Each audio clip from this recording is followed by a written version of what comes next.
Alors, donc, première question qu'on me pose et je reçois énormément d'emails, et donc je préfère de répondre en vidéo parce que chaque fois expliquer par écrit, vous attendez déjà que je parle avec un accent, j'ai fait beaucoup de fautes, donc en plus écrire, rédiger un texte à chaque personne qui s'adresse à travers le site Alliance Piano, c'est inimaginable. Alors dès qu'il y a la question qui se répète plusieurs fois, donc j'ai fait ce vidéo.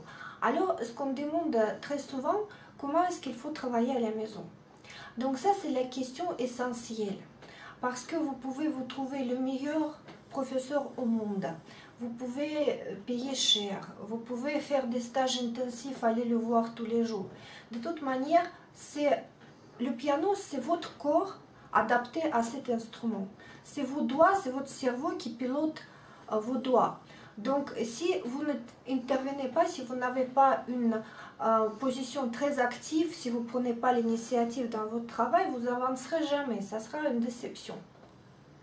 Et donc, ce que vous devez faire, la première chose, quand vous sortez de chez votre professeur, vous devez noter tout ce qu'il a dit.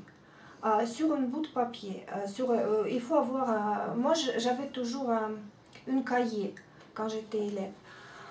Et donc, parce qu'il ne faut rien oublier. Ensuite, vous rentrez chez vous et vous travaillez tous les jours. Ça, c'est aussi évident. Et ce qui est évident aussi, c'est que votre travail, même si vous êtes débutant, même si vous êtes pianiste concertiste, votre travail est toujours divisé en trois parties. Donc, en première partie, on réchauffe nos muscles. Parce que quand vous jouez une œuvre, c'est une agression sur vos muscles. Et donc, il faut qu'il soit comme dans le sport. Il faut que ça sera chauffé. Il faut que la circulation sanguine est accélérée. En fait, vous devez sentir que c'est chaud et élastique. Et donc ça s'ouvre comme un éventail. Et donc pour faire ça, on travaille lentement les exercices techniques que votre professeur vous donnera. Si vous ne savez pas lesquels, je vais vous expliquer plus tard. Moi, je privilégie toujours les exercices de Brahms. C'est absolument extraordinaire et c'est très joli. Très souvent, on joue une demi-heure les exercices de Brahms et en sortant de chez nous, les voisins demandent qu'est-ce que c'était tellement joli. En fait, c'était les exercices. Deuxième partie de notre travail, c'est le développement de techniques. À part si vous êtes un virtuose concertiste et vous avez déjà toutes les techniques acquises. Sinon,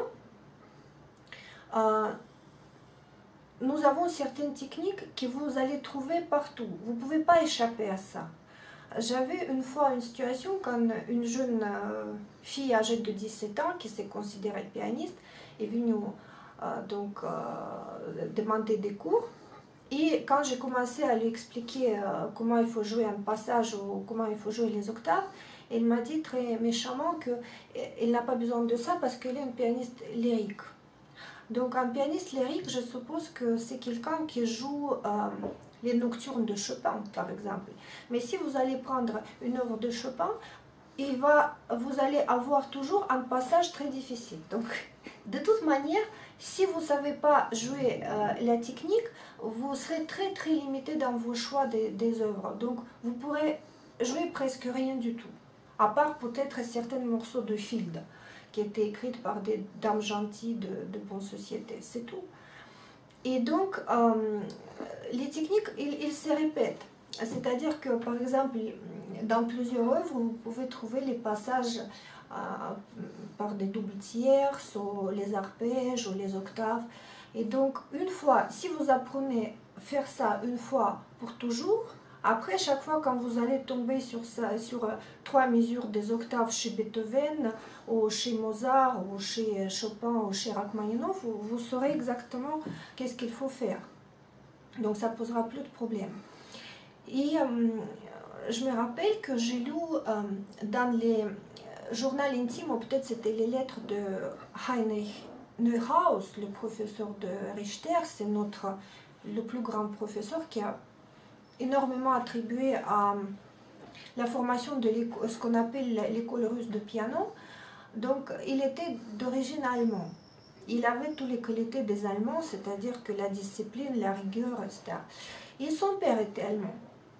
Et donc Neuhaus raconte que quand son père est décédé de l'âge il était très vieux, son fils a trouvé sur le piano le plan de travail, des techniques pour la semaine qui vient. Parce que le monsieur Neuhaus, père, avait pour l'habitude de travailler, par exemple, un jour que les tierces parallèles. Donc, il sortait de toute la littérature pianistique, les passages de tierces, il ne travaillait que ça. Après, l'autre jour, il faisait que des octaves. Donc, il sortait de partout, dans toutes les œuvres, les octaves. Donc, il connaissait par cœur, pas seulement toute la littérature pianistique, mais aussi où se trouve quelle technique. Il travaillait. Il passait d'une technique à l'autre quand il avait 80 ans passés déjà. Donc c'est notre hygiène de vie pianistique. Et ensuite, vous passez à la préparation de cette œuvre précise que vous préparez actuellement, soit pour un concours, soit pour un concert. Donc voilà. Si moi, j'ai vu le même système chez les danseurs classiques. Je ne sais pas si vous avez visité déjà les classes de danse classique. Donc, si vous venez à l'avance, vous allez voir que tous les danseurs sautent par terre et tout le monde s'échauffe, s'étire, donc c'est... Voilà. Ensuite, tout le monde passe à la barre. Donc, toute leur vie, ils font 2 heures ou 3 heures, je ne sais plus, la classe qu'on appelle la barre, c'est-à-dire que tous les battements, toutes les positions, tous les éléments techniques. Et après, ils passent à la préparation de spectacle qui est en cours. Nous, c'est exactement la même chose, sauf que ça dépend de quantité des heures que vous travaillez, ça dépend du concours que vous préparez. Donc, vous pouvez vous chauffer pendant 10 minutes, par exemple, travailler la technique 30 minutes, et après apprendre votre œuvre pendant 5 heures.